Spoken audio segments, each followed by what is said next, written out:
Denne speak er lavet med Voices 24/7. Hvis du arbejder med tekst-til-tale professionelt, så er der et spørgsmål, der før eller siden dukker op. Holder det her til en RFI?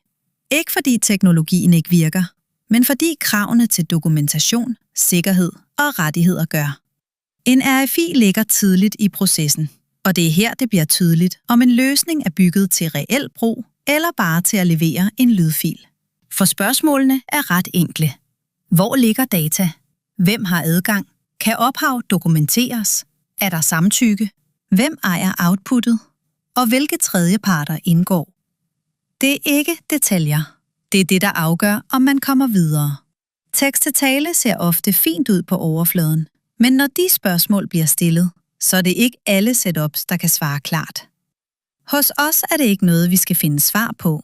Det er noget, vi har bygget ind fra starten. Vi er et lydstudie med mange års erfaring i at producere speak, der skal fungere i praksis.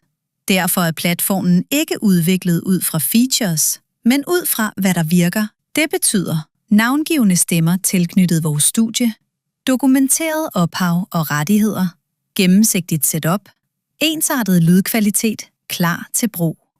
Vi bruger de teknologier, der performer bedst. Men det er ikke teknologien alene, der afgør, om man går igennem en RFI. Det gør strukturen, erfaringen og måden, det hele er sat sammen på.